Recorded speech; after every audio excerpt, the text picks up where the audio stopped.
أكتر قرار ما غاديش نندم عليه في حياتي هو أني خرجت من دارنا وتبعت الحلم ديالي. بزاف فيكم غادي يسمعوا هاد الهضرة وما غاديش تعجبهم، ولكن سمعوا القصة ديالي وحكموا.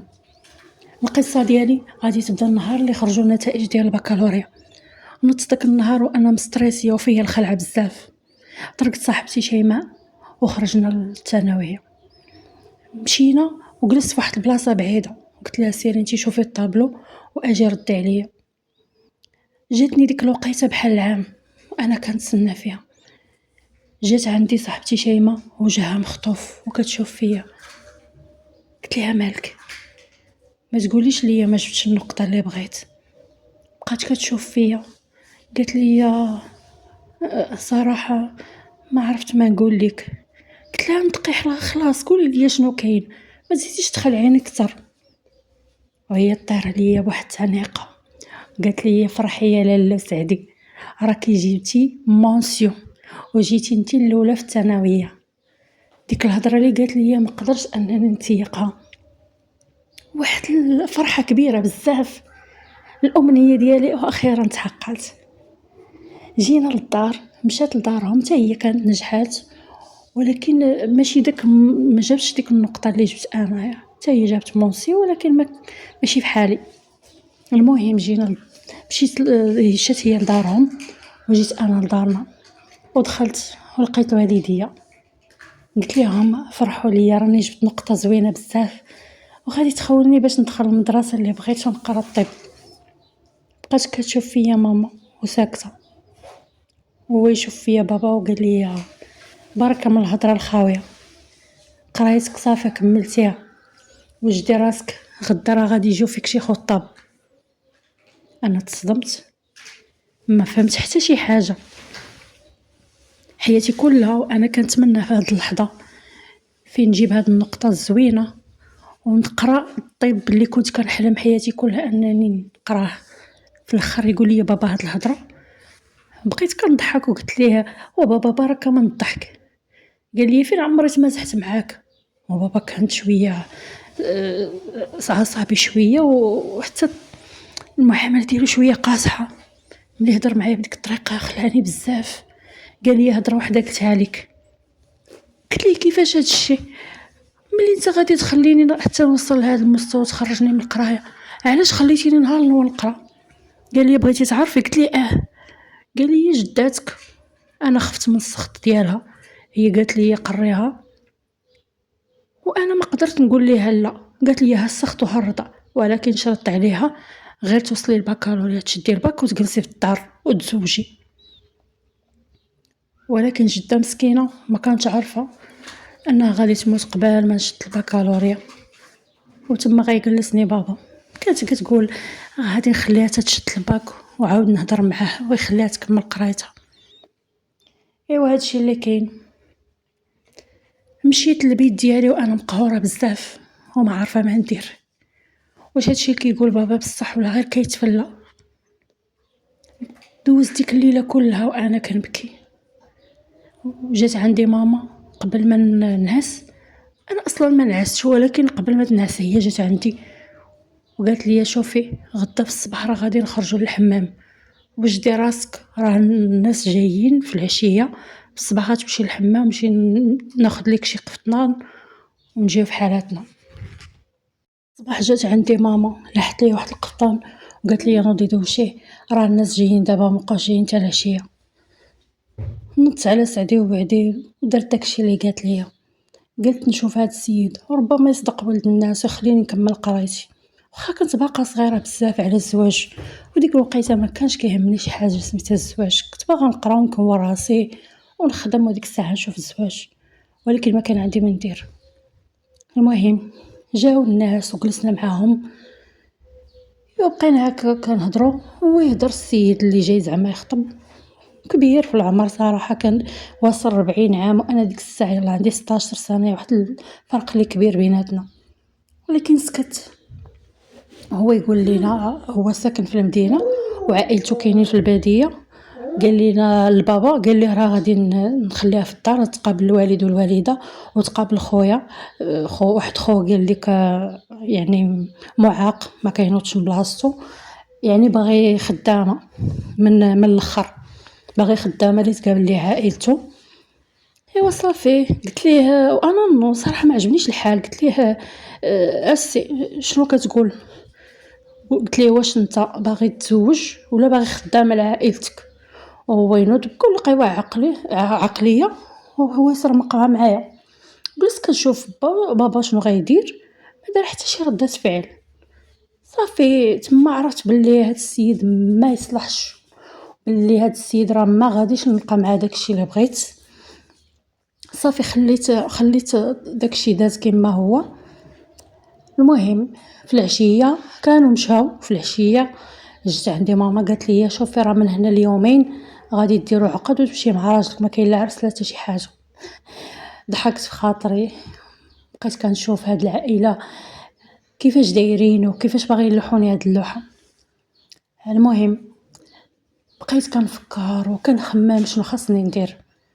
من الزهر والميمون جات عندي ماما وقالت لي راه غدا غنمشيو للحمام، وتما طاحت عليا الفكره اللي غادي ندير.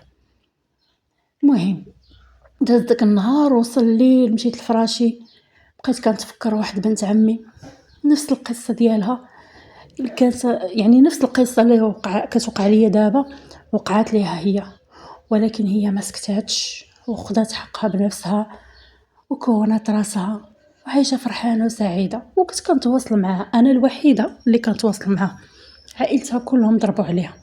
هاد بنت عمي كانت عرفات على واحد السيد في الفتره اللي كيقراو في لافاك.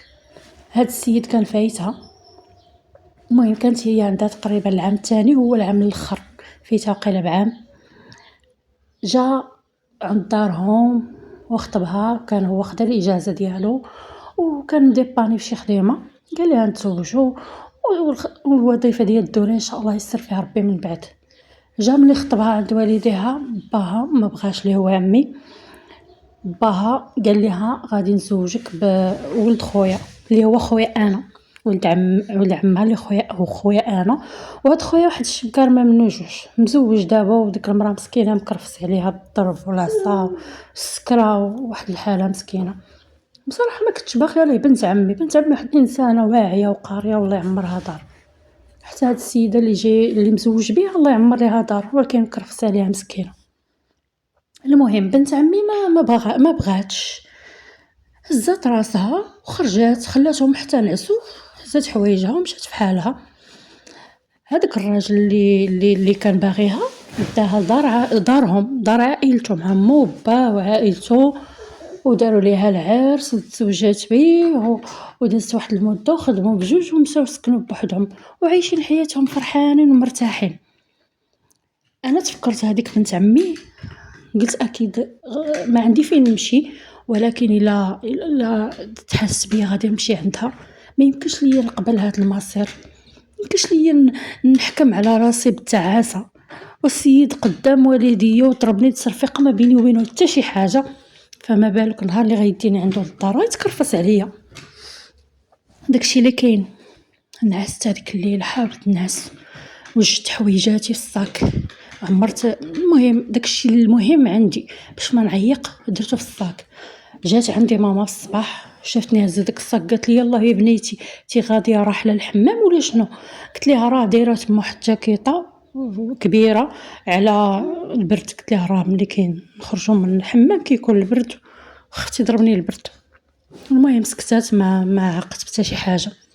مشينا للحمام، صافي دخلت ماما قلت لها سيري دخلي الداخل، انا غادي نجمع هاد الحوايج ونديرهم في بلاصتهم ونتبعك. دخلت هي الداخل، هزيت انا راسي وخرجت من الحمام، بقيت كنجري وكنتلفت مورايا بحال شي حد تابعني، حتى وصلت في واحد الشارع كبير. خديت طاكسي ومشيت للمحطه. من تما خديت الكار اللي كيديني للمدينه اللي ساكنه فيها هاد بنت عمي، وحتى واحد في العائله ما كيعرفش فين ساكنه من غيري انا واختها. كانت كتوصل مع اختها وانا فقط، حنا بوحدنا اللي عارفين، واختها مستحيل انها تقولها شي واحد، حيت اصلا باهم اللي هو عمي مانع اي واحد يهضر معاها. المهم كنت اتصلت بها وقلت لها راه ها شنو كاين وشنو كاين، قالت لي اجي مرحبا بك. قالت لي أنتِ أختي وحبيبتي وأنا عارفة مزيان أشنو كتحسي دابا وما نبغيكش تعيشي نفس التجربة اللي عشت. فعلًا كنت مشيت عندها، صدقات هاد بنت عمي واحد السيدة الله يعمر ليها دارها، وشفت كيفاش عايشة وكيفاش هداك السيد كيتعامل معاها كيف الماء القليل، واحد الآداب واحد الاحترام، وكيفاش فرحانين وكانوا في ديك الوقيتة عندهم بنية، ديك البنية ما شاء الله عايشة واحد العيشة زوينة بزاف، كانت ديك الساعة توظفات بنت عمي وتوظف حتى راجلها وكانوا عايشين عيشة زوينة. المهم أنا مشيت عندها وقلت ليها دابا صراحة ما عرفتش كي غندير والمدرسة المهم أنا كنت هزيتو ورقية وكاع داكشي غادي نحتاج كنت هزيتو، قلت ليها دابا أنا بغيت نمشي لتما ولكن المصاريف وكذا وما عرفتش شنو خاصني ندير، واش غنضيع هاد العام ونمشي نخدم ونجمع ولا شنو، قالت لي ما عمري نسمعك تقولي هاد الهضرة، قالت لي نتي بحال راسي ونتي اختي إلا ما وقفتش معاك أنا شكون غادي يوقف معاك، قالت لي ما تهزي الهم حتى شي حاجة، غتمشي وتقيدي تسجلي وتمشي تقراي، أنا غادي نتكلف كاع المصاريف، قلت لها مستحيل لا ما يمكنش، قالت لي يمكن ونفوتو، قالت لي ما كاينش اللي غيفهمك في هاد الحياة من غيري أنا، الحمد لله لقيت عائلة راجلي وقفوا معايا وتنتي أنا غادي نوقف معاك ما غاديش نخليك تضيعي. وفعلا بنت عمي وقفات معايا واحد الوقفة اللي ما عمري غادي ننساها، واحد الوقفة وقف هاد الرجال، فعلا كنت قريت وكان عجبني الحال، وفي ديك الفترة ديال الدراسة ديالي كنت حتى أنا على شريك حياتي واحد السيد الله يعمر ليه الدار حتى هو كيقرا تما، ولكن هو كان فايتني بأعوام، هو كان دخل قبال مني، كان تخرج ولا طبيب ديال القلب، ومن بعد جا قال لي راه أنا بغيت نتزوج بيك وكذا، قلت ليه أنت راه عارف شنو كاين عائلتي أنا ما كايناش معاهم، كتعاود ليه كلشي، قال لي أنا داكشي ما كيهمنيش أنا بغيتك أنتِ الزواج والحلال حنا ما بغيناش نديرو شي حاجة ديال الحرام. فعلا كنا تزوجنا وأنا في نفس الوقت كنقرا، وصراحة صدق واحد الولد الناس الله يعمر ليه الدار، كيتعامل معايا زوين وكان موقف معايا ومساندني في القراية ديالي، حتى كملت قرايتي حتى أنا وتخرجت ووليت طبيبة، أخيرا تحقق الحلم ديالي اللي كنت كنتمناه شحال هادي. الزوج ديالي طبيب ديال القلب وأنايا كنت قريت على هذا على الطب ديال الجراحة ديال الدماغ، كنت قريت على الجراحة ديال الدماغ وصافي تخرجت وخدمت حتى أنا والحمد لله عايشين واحد الحياة فوق الفيقيق، الحمد لله ما خاصنا حتى شي خير ومرتاحين. المهم جلست حتى لواحد النهار صراحة توحشت الوالدة، واخا هي ما كانتش كتحن فيا ولكن كتبقى ماما، كنت اتصلت بيها وقلت لها الو وعرفات صوتي، بقات كتبكي واحد البكا واحد المرارة، قلت لي من نهار خرجتي من الدار بنيتي، من نهار خرجت بنيتي من الدار ما شفت الضو، علاش مشيتي وخليتيني؟ قلت لها ماما نتوما كنتو غادي ترميوني للعافية، انا غير عتقت راسي كون جلست معاكم كون راني عايشه حياة مكفسه بحال مرت خويا، ما شفتيش كيفاش كيدير معاها خويا، واش هكاك كنتي باغاني نعيش؟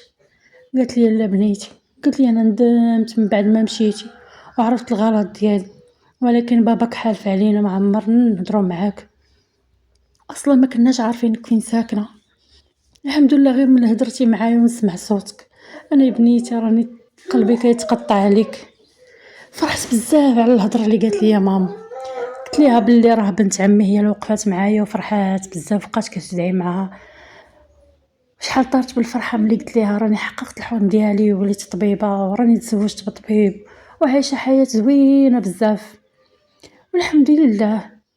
ماما مره كتشد العذر بواحد خالتي ساكنه في واحد المدينه قريبه للمدينه فين ساكنه انا، وكانت كتجي عندي مره والحمد لله عايشه حياتي مرتاحه، بدل ما أنني نستسلم ونمشي نرمي راسي للعافية، قررت أنني ناخد واحد الخطوة اللي صعيبة ونحقق الحلم ديالي، واخا بعدت على عائلتي واخا مرة كنتوحش بابا واخا داكشي اللي كان غيدير فيا ولكن ما عندي ما ندير، هو ما بغاش يهضر معايا وحاولت حتى عيّيت معاه، إلا كان عندكم شي حل شي طريقة باش أنني نتصالح معاه كنتمنى أنكم تنصحوني.